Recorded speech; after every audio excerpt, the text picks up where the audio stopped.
This lady was carrying a lawful firearm, okay? A law-abiding citizen who stopped the threat of probably 20 to 30 people getting killed.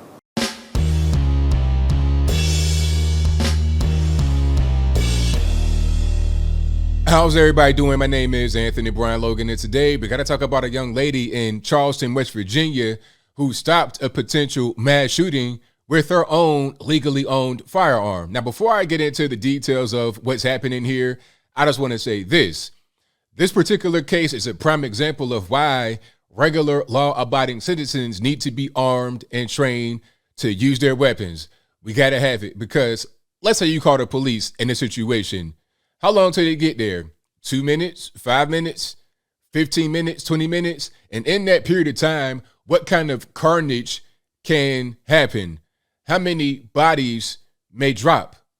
You need to be able to protect yourself and those that are around you without relying on the federales to do it. Because if you give them your weapons and let them take over, hey man, they might get there in a few minutes. They might not be able to go in. They may not have certain equipment they need to breach a situation, all this, that, and the third. And we've seen that happen, not naming no names, but we already know what's going on. And before I go any further into it, let's roll the clip. In this clip, you're going to see and hear a little bit more context about what's happening. You'll see the guy's face. You'll see the apartments where the whole thing happened. And after we get done watching that, I'll come back. I'll talk about what was said there. Then I'll give you the rest of my 2 cents and my deep detail analysis. And then I'll wrap it on up with a nice bow on top. So without further ado, let's go ahead and roll it. And first at noon, we continue our coverage on a shooting that happened at a graduation birthday party last night at the Vista View apartment complex here in Charleston. Police say 37-year-old Dennis Butler showed up with an AR-15 and started shooting. Now, what police say could have been a mass casualty event was stopped by a bystander. Eyewitness News reporter Ava Rash has been covering the latest developments for us all morning. And Ava, it sounds like that woman was in the right place at the right time.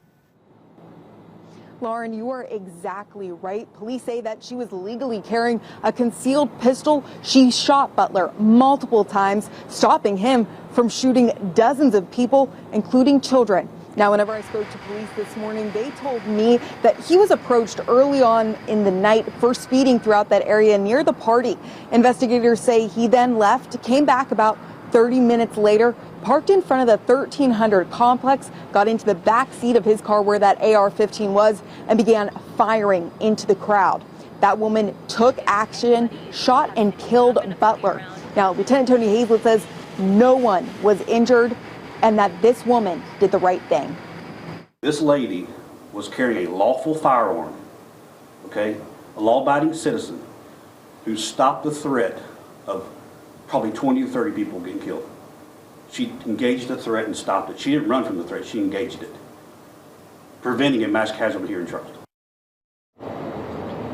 Now, this is a picture from 2018 of Butler from a previous arrest. Police say Butler had an extensive criminal history. They still are not exactly sure how he got that gun. Now, all witnesses and the woman are cooperating with police, and as of right now, no charges are being brought against that woman.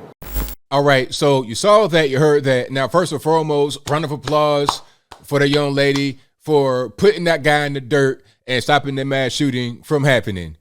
Shout out to her for doing that. I don't know what this guy's problem was. This dude, Dennis Butler, 37 years old, just shooting up a graduation party indiscriminately at an apartment complex. I don't really get it. But the guy was known to authorities out there in Kanawha County. And just for full disclosure, I was born in Kanawha County, Charleston, in that area. I don't know this guy. Never seen him before in my life. I think he's from Pittsburgh, which is right by West Virginia, Morgantown, all of that. They said he was in Pennsylvania, but they ain't said the city. I presume Pittsburgh because it's right there close to the border. But anyway, I digress. I don't know this guy. Never seen him before in my life, but I am from that particular area. And I know how West Virginia is. We're very nice people, very loving, give you whatever you need, shirt off her back. But stuff like this, we don't tolerate. No. We don't tolerate stuff like this. Okay, you're going to get put down. That's just what it is. Okay, we're not waiting for the county police or nothing like that to come. Because in some parts of West Virginia, like in my particular hometown, ain't no police. I mean, you might get the county police to go through there and do donuts in the parking lot, but I mean, you calling the police is going to be a while. You calling the ambulance might be a while. So you got to take matters into your own hands. That's just what it is. And I think a lot of Americans have lost sight of that. They rely on the government so much that they'll let them do whatever they want. I saw some of the NRA convention protests, and people were talking about banning guns altogether. They don't realize if you ban guns, all that's going to do is ban them for the regular law-abiding citizen. He can't go to Bob's gun store anymore and buy a weapon. So the criminals are going to have their guns. They're not going to give them up. And there's already 325 million guns out there in the wild in the hands of citizens, not just sitting on inventory shelves in gun stores. So what you going to do about that? You're going to try to take them from people? Good luck with that. Go to West Virginia, go on some of them hollers in the mountain and see if you're going to do that. It is not going to end well. Just like this particular guy's situation did not end well. Now, there's a little bit more about him. I have an article right here. Because, you know, one thing people talk about, oh, we got to have background checks. Oh, well, you can't have criminals, all this, that, and that with guns. So look, this guy had an AR, rifle, pistol, whatever it was, and was shooting the party up indiscriminately. It was a mass shooting, or it was an attempt at a mass shooting. And look at this right here. Court records, man killed in Charleston shooting had extensive criminal history. Okay. So let's read the article. It's very short. A man killed after police said he opened fire at a Charleston apartment complex Wednesday night had an extensive criminal past both in Pennsylvania and West Virginia. Like I said, he's probably from Pittsburgh, somewhere around there. I don't think he's from Philly. I'm going to go all the way to West Virginia, but I could be wrong. Anyway, court records showed that while Dennis Butler was frequently arrested in Kanawha County, the most serious charges against him went away when witnesses failed to show up. So what, you intimidating witnesses? What's going on? Like, what's really happening here? It's like you're a dangerous and violent criminal. See, this is what we need to focus on more, are the violent and dangerous criminals, getting them locked up and throwing away the key, right? Police say Dennis Butler was shot to death by an armed citizen when he opened fire with an AR-15 assault rifle at the Vista View apartment complex. And what is an assault rifle anyway? You know, I asked this question on Twitter, what's an assault rifle? I'm getting crickets because that's not really your real thing. People still think that AR stands for assault rifle, quote unquote. An AR-15 has the same rate of fire as a pistol, as any other rifle. It's semi-automatic. You pull the trigger one time, one bullet comes out. You can't just lay your finger on the trigger and the bullet spray out like it's a video game. That does not happen with an AR-15. But anyway, court records indicate as a convicted felon, Butler was not entitled to own any guns. So already he's not able to own guns. How was he able to get them? I mean, come on, let's just be real here. He got them illegally, like most of these people that shoot up parties and clubs do, right? He was also wanted by deputies on a misdemeanor charge of transferring and receiving stolen goods from earlier this year. Kanawha Magistrate court records show some 20 arrests for local charges. You got a menace in Kanawha County in Charleston.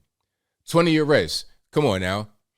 Butler was a convicted felon and a frequent flyer at the Kanawha County Judicial Annex when it came to getting arrested. Often, those charges were dismissed when it's failed to show up. In 2016, Butler faced an unlawful malicious wounding charges after a woman was shot on the east side. A felon with a firearm charge was linked by court documents to family and child neglect abuse convictions in Pennsylvania. All that's left of the case is a bullet hole in the vacant house after the state produced no witnesses at a preliminary hearing. Witnesses would be a problem in other cases, and the only felonies that reached the level of circuit court were the original fugitive charges from Pennsylvania dating back to 05 and 06. So this guy's been doing this for quite a long time. I'm the same age as that guy, so 05, you're talking about, like, he was in his early 20s. He probably was like, what age? Probably like 20, 21, right around that age. Yeah. So he was doing this for quite a long time. Quote, we quickly learned that the victim turned into a gunman, unquote. Lieutenant Tony Hazlitt of Charleston Police Department explained the investigation. He did have a prior criminal history. The Kanawha County Prosecutor's Office still has to review the circumstances around Butler's death. Detectives are also looking into the origin of the weapon Butler brandished. Probably stolen, of course. Probably from somewhere, Pittsburgh, Morgantown, Canal County, who knows? But as I close, I want to say this. This guy was a violent felon, prohibited possessor, shooting up a party, and who stops him? A law-abiding citizen. You see, what happens if the people that hate the NRA, they hate gun owners, if they get their way, what's going to happen?